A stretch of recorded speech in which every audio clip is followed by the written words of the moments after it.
Hi guys and welcome back to the channel. Today I've got two replays in the American Tier 8 Premium Medium Tank, the T42. Now the T42 is a pretty okay Tier 8 Medium Tank. I'd just say it's fairly average if I'm honest. And it's got a 280 Alpha gun, which is actually pretty accurate as well at .33 base, and it's a tank that a lot of people have been able to get for free in the aim and attack bundle that has been in the store, because I think it was Game Pass Ultimate. I think it's been the Game Pass Ultimate tank essentially for Xbox. I'm not sure about PlayStation, sorry PlayStation, but you were able to get this aim and attack bundle from the DLC section of the store, and you could get it for free if you had the Game Pass Ultimate, and or just the Game Pass in general, I think it was anyway. And yeah, the T42, it's not the best tank in the universe, it's not the worst, it's just fairly mediocre, because the mobility has a top speed of 51, which it kind of hits, but at the same time it's not the most mobile tank in the universe. The gun handling is pretty damn nice at .33, but without something like gun stabilizer and that, the gun can be a little troll, because it's one of those guns that you expect to be far better than it is, and it just isn't. It just trolls. Although, it's one of those tanks that if it fires the APCR rounds, the premium rounds, the gun handling just becomes way better, because your shell velocity goes from like 914 meters a second on the AP rounds to 1410, which is mad. That's a mad gap in shell velocity there between the standard AP round and the APCR round, but it is what it is. And like I say, your DPM's fairly mediocre as well with that 280 Alpha. 6.5 second reload isn't too bad, but it's just sort of steady eddies its way to damage. It doesn't feel like you're absolutely shredding something. It just sort of slowly but surely does its business, pretty much is what the aim and attack, well, sorry, the T42 does. But you can rely on this gun. I mean, when I first played it, I think I first reviewed it, I said, like, oh, I wouldn't run the gun stabilizer because the gun is already really accurate. But to be honest, it annoyed me that much that I did switch to having the gun stabilizer. And it's a tank that, yeah, I can have a decent game in occasionally, but on the whole, I don't particularly enjoy it that much. But, yeah. And in this video, we're actually going to get the third mark of excellence for the tank as well, which is quite nice. We just ended up playing it. It was like, oh, we're actually quite close, and thus I went and got it, right? So, what do I run in terms of a crew on the T42? Well, I run Born Leader, Rapid Reload, Sixth Sense, Situational Awareness, Run and Gun, Steady Aim, Track Mechanic, Camouflage Expertise, and Muffled Shot. I run the two camo perks to be able to make sure that the tank has some sort of camo going for it, which you can get down to a decent level. It's like 320 odd if you run it with that sort of setup, and that means that again you can take some aggressive bush locations. There's quite a few locations you can take which it might be a little bit more difficult for the enemy team to spot you in, and it helps you to farm out a little bit more damage. The three gun perks, because like I say, this tank can be troll in terms of its accuracy. It does love to miss every now and then. That's because its accuracy during rotation and its accuracy on the move is really not very good, which is why you want to take the gun stabilizer, because as well as the fact that you have a 1.9 second aim time or a 2 second aim time, you get the gun aimed in really, really quickly, but because the dispersions on the move and turn the turret aren't really that good at all, it means that the bloom is absolutely massive, and it just sort of negates that really fast aim time a little bit. And then in terms of equipment, I run the advanced loader, the vertical stabilizer or the gun stabilizer, and optics. Optics to be able to spot for myself, because I can get the view range up to a really good level with the optics and situational awareness Born Leader. And then the gun stabilizer to make this gun as good as possible. It really helps it snapshot some more if you do run those perks and that gun stabilizer. And then the advanced loader to make sure this DPM is as good as possible. And in this first game, you've just seen us manage to knock out 2.7k damage, or assistance, sorry, 3.6k damage. And this is where my mark has definitely jumped up, because that was the first, I only had one mark, look, and we're at 94.6.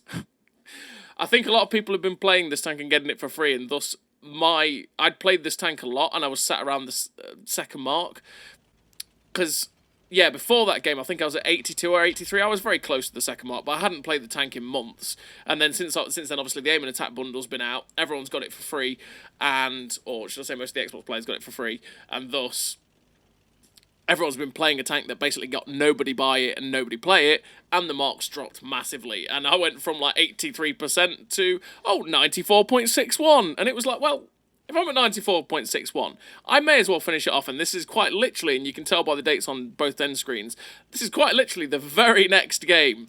And On this map, which is Highway, we are bottom tier, which is never a good thing for a tier 8, but we're going to try and make the most of it. We get a nice shot there into the Centurion AVRE on the cross, which is why you take this position here, because you can shoot people that do make that cross, and you can also spot them up, and if you spot them up, you can also get some pretty nice assistance off of it too. So we're just trying to keep putting shots into these guys as they cross. You can see we get another shot there into the 705A, and you are seeing something that I really dislike on the T42 that happens on a fair few tanks. Look at that muzzle flash, or the gun smoke as they called it. The muzzle flash is horrible. It just blinds you for a split second. It's really irritating. I don't like the muzzle flash at times down my sniper. I really wish I could turn that off. It really annoys me. And now I've pointed it out, it's even worse. Oh, goodness me. And you might be wondering, well, what are you doing? You're just wasting ammo. Well, this tank does get a lot of ammo, and I was destroying that building to be able to shoot any tank on that cross. And of course, when we fired to destroy the building with the last shot, we ended up spotting the Kiravettes who just got away because we were reloading. Sod's Law is what it is. But we're in a good position here to keep getting some shots down range towards the 705A and the AVRE. And we're just trying to see if we can spot anyone else crossing that way, because I'm thinking about maybe going in towards the town and trying to help out that if I can. We get a nice shot there into the drive wheel of the T42. He gets shut down. Nice little bit of tracking, and that was a pretty damn nice shot there.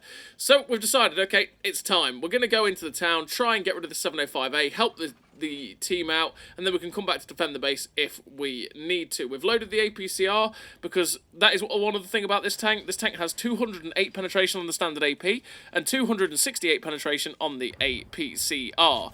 So the standard pen at 208 is a little bit mediocre really at tier 8 nowadays for a medium tank, but 268 on the APCR is pretty nice. And like I said earlier on, the velocity is so much better as well on the premium round that it makes the gun just feel way better than, well, it just makes the gun feel way better in general. So we get a nice shot there on the move into the side of the AVRE. He gets shut down by the 4005, and we're pushing in to see if we can get some shots into this Kiravet's one who is distracted. We get a shot into the drive wheel. I'm like, come on then, guys. Give me the tracking assist, but no one is round yet because they're all actually behind the train. We get another shot into his drive wheel. It's like, come on, guys, I want that assist. We're going for the MOE here. I want the tracking assist. Come on, people. Is anyone coming? There we go, AVRE. We take a big hit there from the back, though, which is not what we wanted. I'm looking at that going, what was that? That hurt. Probably something like an SU-130 PM, which is not good for us. But we're at 3,052 damage with 669 assistance. And realistically, with the way that the MOE jumped up so high in the T42, it's quite likely that we've probably got the third mark of excellence at this point. But you never know, so we want to keep trying to push our damage up as much as possible. So we get a nice little cheeky shot there into the Shah Future 4, who was in the mid. And I want to be careful, because there's the SU-130 PM shutting down the 705. We're just going to knock this wall down so that I can get some shots down towards their cap, because my team is pushing up the JK quite aggressively. So we pop a blind shot towards where that destructible barn is, because sometimes people do like to camp next to it. But no bueno. We don't actually hit anything. So I'm putting myself in a position where I can shoot. I don't have the hit points to push forward. There's a lot of tanks in this game that can kill me at this point. So I'm going to be the sneaky sniper. I'm going to use the good accuracy, the good base accuracy of 0.33 in this tank to lay fire down range towards the enemy tanks as they get lit up by the enemy team. This is the point where we have to be a bit more passive, because we just don't have the capacity to push forward aggressively, try and get spots, because we'll probably get shut down and it's not a good time for us, right? We're just looking for a shot into that tortoise there, but we can't quite find a shot at him really with our, even with the APCR. We're not going to pen him at this angle. Just trying to see if I can see anything else. We try and go for the tracking shot because, well, all the assistance we've got at the minute is tracking. So maybe if I track the tortoise, I'd get some tracking, which we do. We get a little bit of tracking. Every little helps when you're going for the MOE.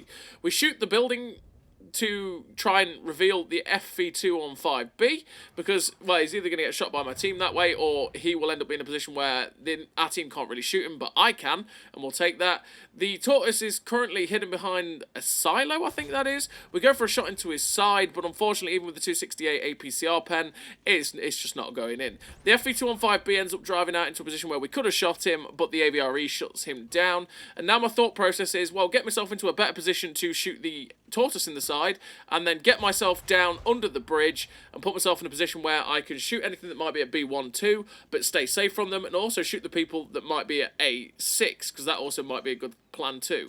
We go for a shot on the move into the tortoise, but unfortunately it bounces off the side of the tortoise. He is pretty well angled at this point. just looking for that superstructure shot. Can we? It won't pen again. This is where our penetration, even on the APCR, is letting us down a little bit on this Tortoise. It is a pretty heavily armoured tank destroyer, but we're just not quite getting the shots into pen it. Now we're trying to see if we can get a shot into the E5, but we can't. The Charfew Cheer 4 is coming down thinking, oh, goodness me, that's not good for me. He's fired one. He's clearly tunnel visioned on someone else. He fires again, which means we can get in there, give him a little ram, and hopefully we were trying to take the kill, but unfortunately we ended up didn't get it. We get very lucky that we ricocheted the E5, by the way. The 4005 missed, but now we've got some free form. I said this tank has no armor. It really doesn't, but that was an extreme angle that E5 ended up hitting our upper plate, and it just ricocheted. We're looking for a shot into this E5, but I can't quite find it. There is only 2 tanks left, so it's actually the E5 and the other tank. We missed the shot on the E5, and I'm like, oh god, but thank goodness for me, we got unspotted, which meant that guy couldn't shoot us. Now these strikers coming in, and I'm like, well, this striker's going to kill me. Maybe I can get one more shot into him. That would be glorious. Maybe I should really track it, if I'm honest. But I thought maybe I'd get another shot in before he reloaded. But unfortunately, the striker hit us on the move. I just knew I was dead at that point. But we'll take it. We'll take what we've got. We've got 1 kill, 5.1k damage, 951 assistance, the Ace Tanker, the Confederate, the third mark of excellence, and 2,035 base XP. A really nice game to cap off the third mark there. I mean, it wasn't really a grind, because like I say, I was near the second mark, and then all of a sudden I was basically at the third mark. But hey-ho, we take it. That's the T42, a tank that I don't particularly enjoy. I probably won't play that much anymore now I've 3-marked it. It's just, it's really mediocre, and even saying mediocre is probably generous. So as always, everybody, thank you very much for watching. I'll see you next time.